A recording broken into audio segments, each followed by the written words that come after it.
What is going on, guys? The NFL CBA includes an expanded postseason field. There will now be 7 teams in each conference making the playoffs, instead of 6. Only the top seed in both the NFC and AFC will earn the first round bye. There's obviously a lot to like about this new format, but you can't help but wonder how NFL history could have changed if the 7-team postseason structures was introduced early in the 21st century. Here we're taking a look at the best NFL teams from 2002 to 2019 that got screwed over by the old playoff format. We're excluding teams from 2001 and earlier, because back then there were actually 3 wildcard spots per conference, but also only 6 divisions in the NFL. So for the sake of keeping things simple, we'll focus solely on the last playoff format, which consisted of only 4 division winners and 2 wildcard teams per conference making it in. So without further ado, let's dive into our list of 12 teams that got screwed over the most by the NFL's old playoff format. But first, a couple of honorable mentions. 2011 Tennessee Titans. Not a whole lot of love here in terms of star power,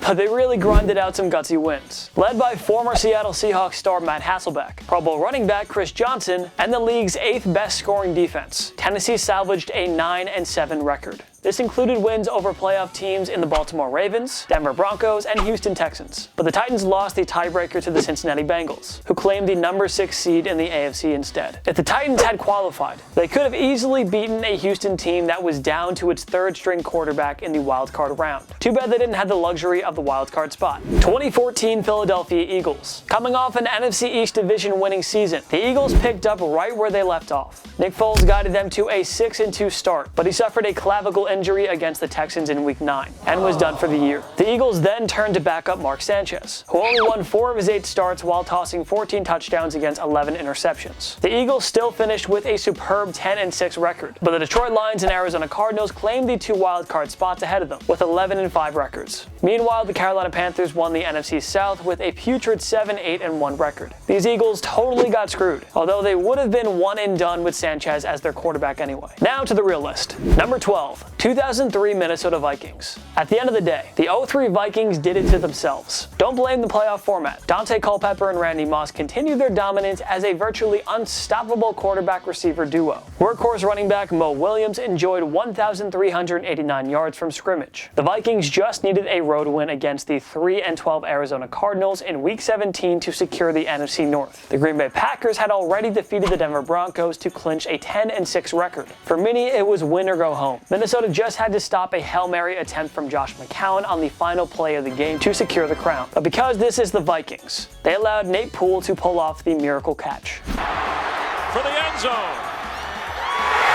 It's caught! Nathan Poole has a touchdown! And so the Vikings blew it again while Brett Favre and the Packers celebrated another NFC North Division crown. Number 11, 2006 Denver Broncos. Coming off a trip to the 05 AFC Championship game, the Broncos entered the 2006 campaign as a favorite to win the AFC. The Broncos made a statement on Sunday Night Football with a 17-7 road win against New England in Week 3. They stood at 7-2 through 9 games, but reigning Pro Bowl quarterback Jake Plummer began to struggle mightily. Head coach Mike Shanahan turned to backup Jay Cutler, who didn't offer a whole lot of anything, despite having 1,000-yard running back Tatum Bell and 1,000-yard wideout Javon Walker. Denver's stingy defense, which was carried by perennial Pro Bowlers Champ Bailey and John Lynch, also inexplicably crumbled in the second half. The Broncos lost 5 of their final 7 games, including a Week 17 home game in overtime against the San Francisco 49ers to finish 9-7. Denver's collapse allowed the AFC West rival Kansas City Chiefs to snag the final wildcard spot with an identical record. Casey got the tiebreaker due to 1 extra divisional win. So yeah, it was that close. Not that the unraveling Broncos would have done a whole lot in the postseason anyway. Number 10, 2007 Cleveland Browns. Yes, the Browns actually made a list about good teams for once. It's a miracle. Crack open the champagne, or a cold one, whatever you want to do. Quarterback Derek Anderson came out of nowhere and enjoyed a Pro Bowl season. This one-shot wonder threw for 3,787 yards and 29 touchdowns. Wide receiver Braylon Edwards and troubled tight end Kellen Winslow each surpassed 1,000 receiving yards. Meanwhile, former Ravens star Jamal Lewis carried the offense with 1,304 rushing yards and 9 touchdowns. Cleveland averaged 25.1 points per game, 8th most in the NFL. The Browns finished 10-6 on the season, and they needed the Titans to lose Week 17 in order to qualify. Unfortunately for Cleveland, Tennessee got to play an Indianapolis team that rested its starters with the number 2 seed already locked up. The Titans won to snag the number 6 seed on a tiebreaker, and the Browns' playoff drought would continue through the next decade. Number 9, 2015 New York Jets. a new head coach in Todd Bowles, a new starting quarterback named Ryan Fitzpatrick, the returns of Pro Bowl corners Darrelle Revis and Antonio Cromartie, who helped the Jets reach the 2009 and 2010 AFC Championship games several years earlier. Yeah, optimism was brewing again for the Jets, and they quickly asserted themselves as a team to be taken seriously. Fitzmagic enjoyed a career year with 3,905 passing yards and 31 touchdowns. Chris Ivory crossed the 1,000-yard rushing mark. Brandon Marshall and Eric Decker each surpassed 1,000 receiving yards too. The Jets also allowed the 9th fewest points per game. They were well balanced in every way, poised to make some noise in the postseason. After a statement overtime home win against New England in Week 16, the Jets stood at 10-5. They just needed to defeat the Bills, coached by old friend Rex Ryan, in Week 17 to sneak in. Or they needed the Steelers to lose at home to Cleveland. But Pittsburgh took care of business at home, and with the Jets playbook in his back pocket. Ryan got sweet revenge as his Bills pulled off a 22-17 home win to eliminate his old team from postseason contention. And if the Jets snuck in, they could have gotten a shot against the Cincinnati Bengals in the wildcard round. That Bengals team was down to backup A.J. McCarron at quarterback. What a blown opportunity for the Jets to make a run. Number 8, 2010 New York Giants. The defense had its flaws, but the Giants got by with an efficient offense led by Eli Manning, as well as 1,000-yard rusher Ahmad Bradshaw, and the dynamic receiving duo of Hakeem Nicks and Mario Manningham. Of course, the Giants seemingly had the NFC East locked up, until they allowed the Philadelphia Eagles to pull off the unforgettable miracle at the Meadowlands Part 2 in Week 15. You know, when Deshaun Jackson had the walk-off punt return touchdown. The Eagles went on to win the division instead, while the Giants finished 10-6 to miss out on the postseason, losing a tiebreaker to the eventual Super Bowl champion Green Bay Packers for the final wildcard spot. At least the G-men went on to win the Super Bowl the following season. Number 7, 2003 Miami Dolphins. Aside from Ricky Williams' 1,372 rushing yards and 9 touchdowns, the Miami Dolphins weren't that flashy on offense. I mean, their starting quarterback could have been better, but the Fins were tough and nasty on defense. Jason Taylor was crushing it on sacks. Zach Thomas and the late Junior Seau formed one of the most dominant linebacker duos ever seen. Miami allowed just 16.3 points per game, 3rd fewest in the NFL. They were playing old school ground and pound football under their head coach, and have produced a beautiful 10-6 season. But the Dolphins lost to the Denver Broncos on a tiebreaker in the final wildcard spot. Denver went an impressive 9-3 in the conference, while Miami went just 7-5.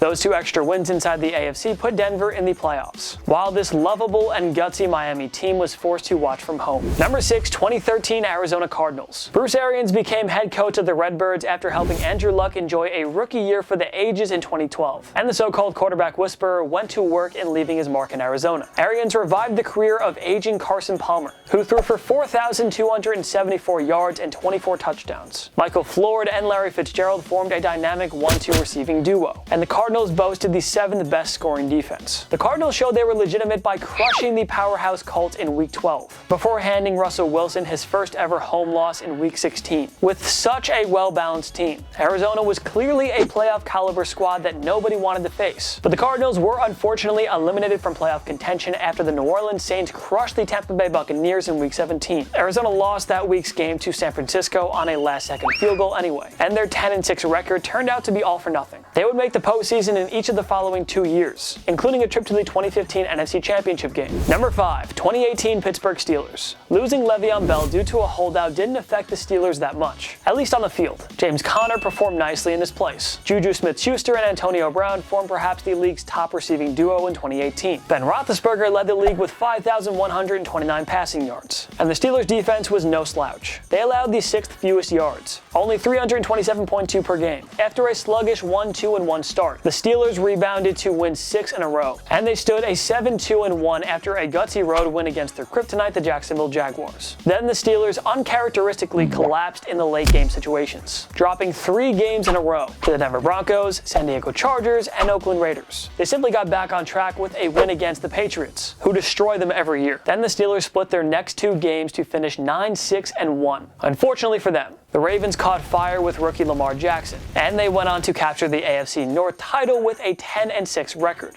The Indianapolis Colts also won 10 games to claim the final wildcard spot. The Steelers went from a prime Super Bowl favorite to one of the greatest teams to miss the playoffs. Oh yeah, and Antonio Brown quit on his team before Week 17 and received the trade in the offseason. And you know how the rest of that went. But if these Steelers snuck in the postseason, they could have made so much noise. Number 4, 2005 Kansas City Chiefs. This would be the final season for head coach Dick Vermeil, and his Chiefs sure did their best to make the most of it. Kansas City was an offensive juggernaut, led by reliable game manager Trent Green, Hall of Fame tight end Tony Gonzalez, 1,000-yard wideout Eddie Kennison, and insane running back Larry Johnson, who rushed for a whopping 1,750 yards. KC proved to be legit with back-to-back wins against the Patriots and Broncos, two of the top teams in the AFC that year. With a well-oiled offensive machine and an above-average defense, they could have really gone far in the postseason. KC's only problem: they played in a conference that was absolutely stacked in 2005. Jacksonville and Pittsburgh won 12 and 11 games to clinch the wild card spots. The Steelers, of course, went on to win the Super Bowl as the number 6 seed, but nobody would have wanted to face this Kansas City team in the postseason. It's too bad they never got the chance, even with an impressive 10-6 record.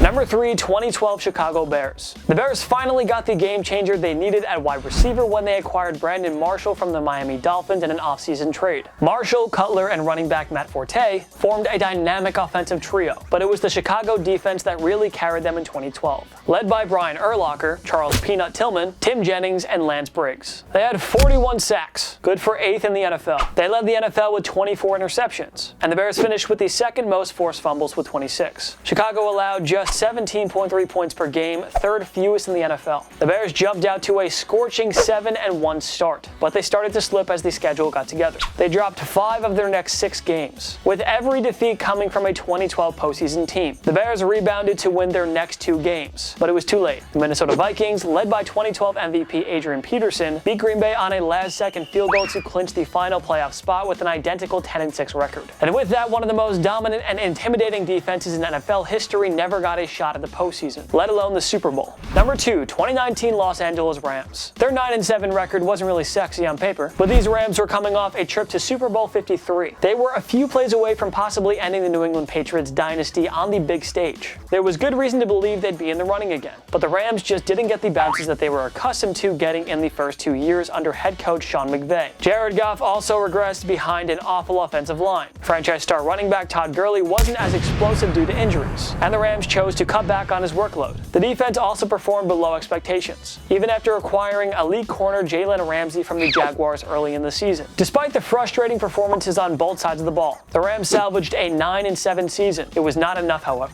as Minnesota snagged the final wildcard spot with a 10-6 record. But boy, these Rams could have been dangerous. They had blowout wins over heavyweights like the Saints and Seahawks. They were loaded with stars and were only a season removed from a Super Bowl appearance. If this new postseason format was introduced for the 2019 season, these Rams really could have gone places. Number 1, 2008 New England Patriots. Sometimes 11 wins is enough to earn the first-round bye. It's usually enough to win a division title, and it should always be more than enough to win a wildcard spot. The Patriots lost Tom Brady for the season in the opening quarter of Week 1. He suffered an ACL tear after being tackled low, but backup Matt Castle performed nicely off the bench. He made the most with Randy Moss and Wes Welker at his disposal, finishing with 3,693 yards and 21 touchdowns. The Pats also only allowed 19.3 points per game, 8th fewest in the league. The problem for the Patriots is that they struggled against elite teams. All 5 losses came against winning teams, 4 of which made the playoffs. The other issue? This was the one year where the rest of the AFC didn't suck. Brett Favre and the Jets won 9 games. The surprise Miami Dolphins, led by head coach Tony Sparano, finished with an 11-5 record to win the AFC East. New England lost the tiebreaker to the Dolphins, who had 1